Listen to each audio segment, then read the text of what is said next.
저녁 햇살이 천천히 창문 너머로 스며들었다. 김이 모락모락 나는 된장찌개 냄새가 부엌을 채우고 윤정은 익숙한 손놀림으로 상을 차렸다. 오랜 세월 반복된 일상이었다. 밥은 윤정이 먼저 퍼고 고기는 아들이 좋아하는 쪽으로 조금 더 얹어주는 게 습관이었다.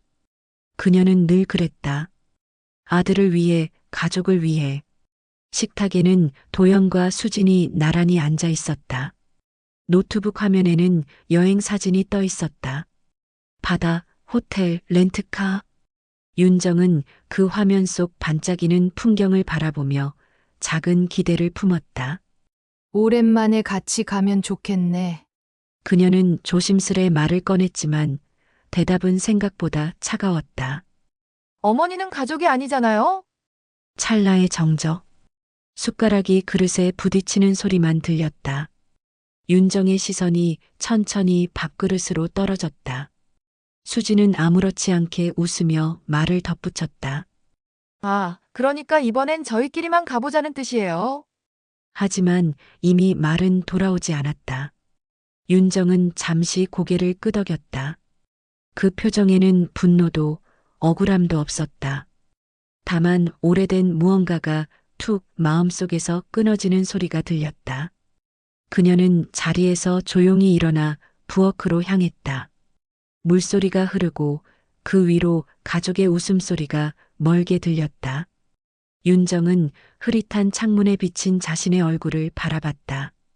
눈가엔 세월의 주름이 깊게 새겨져 있었고 그 아래엔 말하지 못한 서운함이 잔잔히 쌓여 있었다. 그래, 나도 이제는 놓아야지. 이 집도 이 사람들도 그 말마저도. 윤정은 식탁에 남은 밥그릇을 바라보았다. 아직 따뜻한 밥이 담긴 그릇. 그런데 그 온기는 더 이상 자신을 위한 것이 아니었다. 그녀는 젖은 손을 수건으로 닦고 조용히 가족사진 앞으로 걸어갔다. 사진 속에는 젊은 시절의 윤정과 품에 안긴 어린 도연이 있었다. 그 시절엔 세상 전부가 그 아이였다. 사진을 바라보며 윤정은 미소를 지었다. 아주 작고 조금 쓸쓸한 미소였다. 그녀는 속으로 중얼거렸다.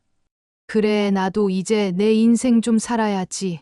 그날 밤 윤정은 불 꺼진 부엌에 혼자 앉아 있었다. 냉장고의 웅웅거리는 소리, 시계 초침이 흘러가는 소리만이 방 안을 채웠다. 그녀는 오랜만에 마음이 고요해지는 걸 느꼈다.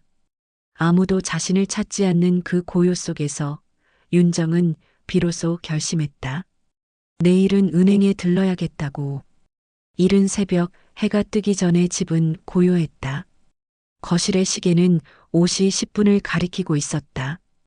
윤정은 전날 미리 다려둔 블라우스를 입고 작은 가방 하나를 꺼냈다. 손끝이 느릿했지만 동작은 단호했다.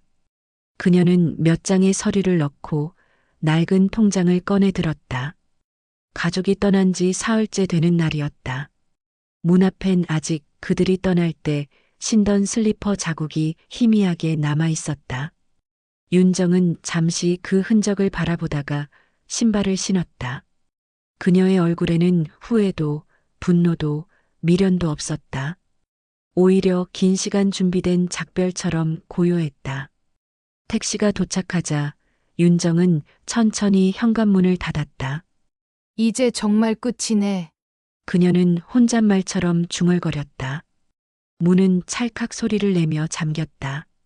그 소리는 마치 오랜 세월 자신을 묶어두던 무언가가 풀리는 소리 같았다. 창밖으로 본 세상은 조금 쌀쌀했다. 이른 아침의 공기가 볼을 스쳤지만 오히려 마음은 편안했다. 택시 안에서 윤정은 창가에 이마를 기대었다. 차가운 유리 너머로 하늘이 밝아오고 있었다. 은행에 도착했을 때 도시의 소음이 서서히 깨어나고 있었다. 윤정은 번호표를 뽑고 의자에 앉았다. 모두가 바쁜 얼굴로 자신의 일을 기다리고 있었지만 그녀는 오히려 느긋했다. 마치 오래 미뤄온 숙제를 끝내러 온 사람처럼. 어르신 어떤 업무 보시나요? 창구 직원이 미소를 지었다. 윤정은 잠시 생각하다가 대답했다. 모든 걸 정리하려고요. 그녀는 집문서, 통장, 적금 서류를 하나씩 내밀었다. 손끝이 조금 떨렸지만 표정은 담담했다. 직원은 놀란 눈치였지만 묻지 않았다. 그녀의 눈빛이 이미 대답이었기 때문이다. 혹시 이 돈을 다 어디로 옮기실 건가요? 네. 필요한 곳이 있어요. 윤정은 미소를 지었다. 그 미소엔 이상한 평온이 깃들어 있었다. 은행을 나서자 햇살이 부드럽게 내리쬐었다. 윤정은 그 빛 아래서 오래 눈을 감았다. 눈가의 주름이 빛을 따라 깊어졌지만 마음속에는 오랜만에 맑은 공기가 돌았다. 점심 무렵 윤정은 동네 부동산에 들렀다. 집을 정리하려고요. 바로 처분해도 괜찮아요. 중개인이 놀라 물었다. 급하신가요? 네. 오래 머물 곳이 아니라서요. 그녀는 계약서를 쓰며 펜 끝으로 이름을 또박또박 적었다. 마지막 서명에 점을 찍을 때 마음속에서 무언가가 툭 하고 떨어지는 느낌이 들었다. 그건 미련이 아니라 내려놓음이었다. 집으로 돌아가는 길, 윤정은 슈퍼에서 작은 음료수 하나를 샀다. 자리 없는 벤치에 앉아 그것을 천천히 마셨다. 햇살이 손등을 감싸고 멀리서 아이들이 웃는 소리가 들려왔다. 그 소리에 윤정은 눈을 감았다. 그 웃음소리가 어쩐지 따뜻했다. 그날 밤 윤정은 편지 한 장을 썼다. 단정한 글씨로 오래 고민한 듯이 가족이 아니라면 이게 내 마지막 인사야. 이제 나도 내 삶 좀 살아볼게. 미워하지 말고 그냥 기억해줘. 그녀는 편지를 식탁 위에 올려두었다. 식탁 중앙엔 여전히 그날의 가족 사진이 있었다. 사진 속 웃음과 지금의 적막이 묘하게 어울렸다. 그녀는 마지막으로 불을 끄고 현관문을 닫았다. 그 순간 윤정의 마음엔 단 하나의 생각이 남았다. 이제 정말 나답게 살아보자. 늦은 오후 차가 아파트 단지 입구로 들어섰다. 여행을 마친 가족의 얼굴에는 피로보다 여유가 묻어 있었다. 트렁크엔 기념품과 아이들의 선물이 가득했고 차 안엔 바닷바람이 남아 있었다. 도연은 가벼운 웃음으로 아내를 향해 말했다. 그래도 오랜만에 푹 쉬었지? 수지는 고개를 끄덕이며 창밖을 보았다. 하늘은 평소보다 더 맑고 저녁 햇살은 유난히 따뜻했다. 그 따뜻함 속에서 그녀는 잠시 죄책감 같은 낯선 감정을 느꼈다. 어머니가 이 시간쯤엔 밥하셨겠지. 그 생각이 스쳐 지나갔지만 곧 피곤함에 묻혔다. 현관문이 열렸다. 그 순간 공기가 달랐다. 익숙한 냄새가 사라진 자리엔 먼지 냄새와 싸늘한 정적만이 흘렀다. 집안은 정리되어 있었지만 이상하게도 비어 있었다. 식탁 위엔 아무것도 없었고 벽에 걸린 달력은 멈춰 있었다. 어머니, 도연이 불렀다. 대답이 없었다. 방문을 하나씩 열었지만 어디에도 윤정의 흔적이 없었다. 거실로 돌아온 도연의 시선이 식탁으로 향했다. 그 위엔 흰 봉투 하나가 가지런히 놓여 있었다. 봉투엔 도연 수진에게라고 또박또박 적혀 있었다. 도연이 봉투를 열었다. 안에는 한 장의 편지와 윤정의 반지가 있었다. 글씨는 단정하고 담담했다. 가족이 아니라면 이게 내 마지막 인사야. 이제 나도 내 삶 좀 살아볼게. 미워하지 말고 그냥 기억해줘. 수진의 손에서 종이가 미세하게 흔들렸다. 눈앞의 글자가 흐릿해졌다. 그녀는 그날 저녁 식탁에서 자신이 던진 말을 떠올렸다.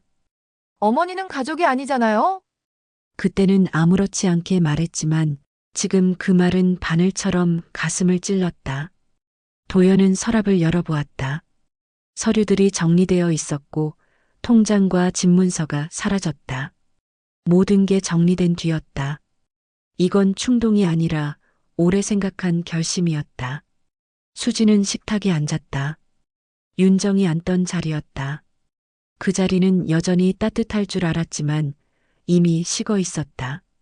창밖에선 아이들 웃음소리가 들려왔지만 그 소리가 더 이상 평온하게 들리지 않았다. 우리가 뭘 한 걸까?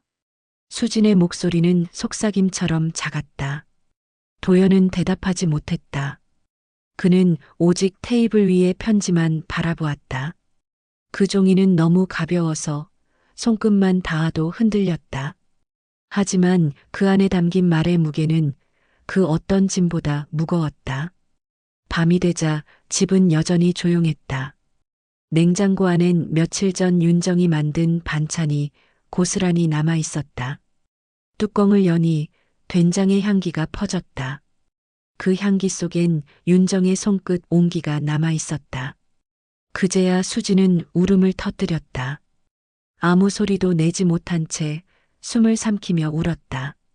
눈물이 뚝뚝 떨어져 식탁을 적셨다.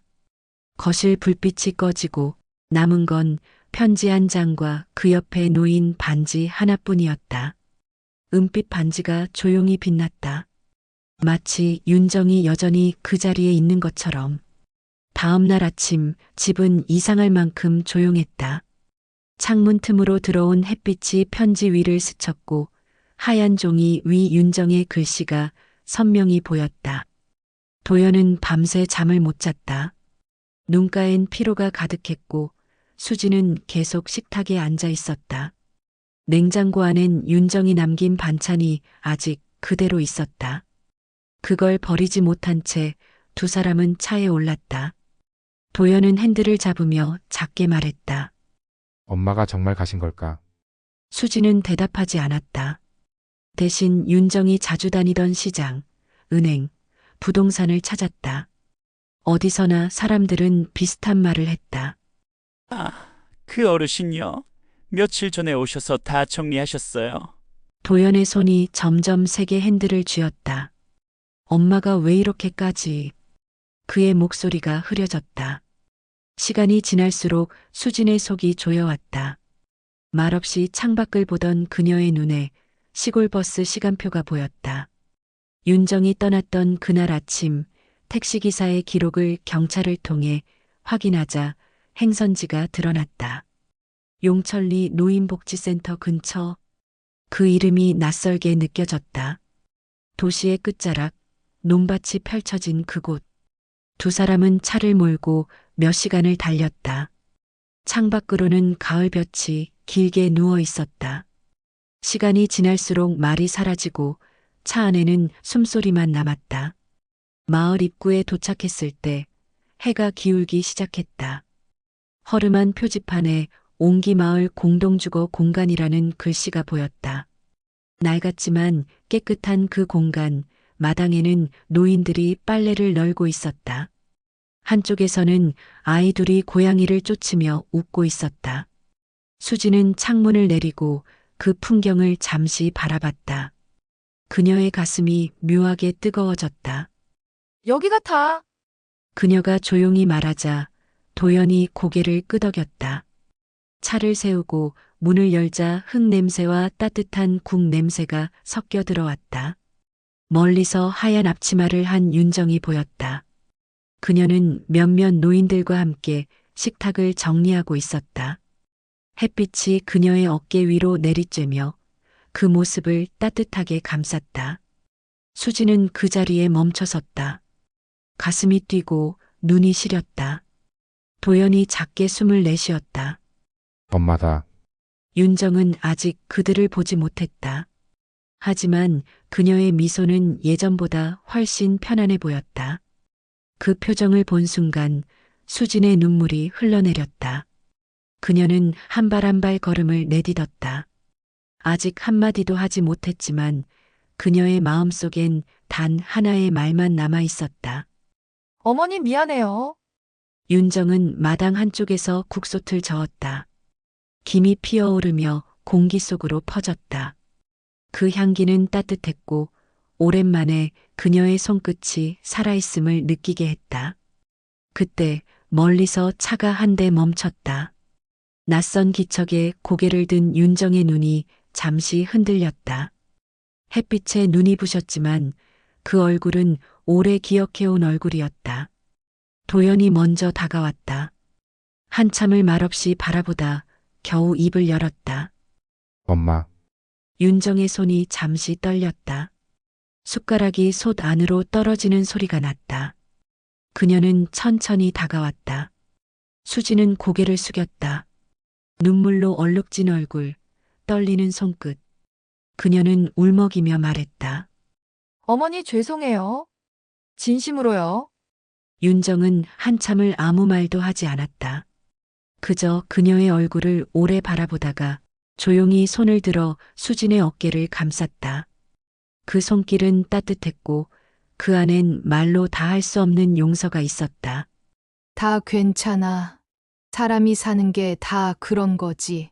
윤정의 목소리는 바람처럼 부드러웠다. 그 한마디에 수지는 끝내 울음을 터뜨렸다. 도연도 고개를 숙였다. 세 사람은 그렇게 한참을 서 있었다. 말도 변명도 설명도 필요하지 않았다. 그저 서로의 체온으로 지난 시간을 덮었다. 그날 저녁 마을 사람들과 함께 밥상을 차렸다. 윤정은 새로 온 두 사람을 자연스럽게 맞이했다. 여기선 다 같이 먹어요. 혼자 밥 먹는 사람 없어요. 식탁 위엔 윤정의 손맛이 담긴 반찬이 놓였다. 수지는 젓가락을 들고 그 익숙한 맛을 느꼈다. 짠맛과 따뜻한 향이 섞여 코끝을 찔렀다. 눈물이 또 흘렀지만 이번엔 슬퍼서가 아니었다. 밤이 깊어지자 세 사람은 마루에 나란히 앉았다. 멀리 깨짖는 소리, 바람에 흔들리는 나무 소리. 도연은 하늘을 바라보며 말했다. 엄마 여기 좋네요. 윤정이 고개를 끄덕였다. 그래. 이제 여기가 내 집이야.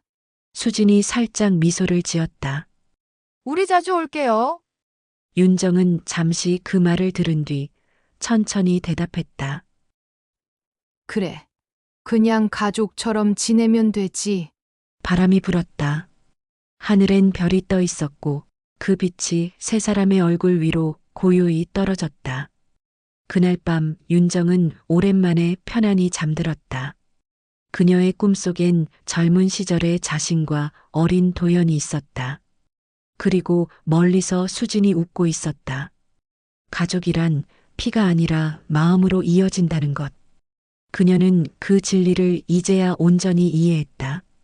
몇 달 뒤 옹기마을 현관 앞에는 새 간판이 걸렸다.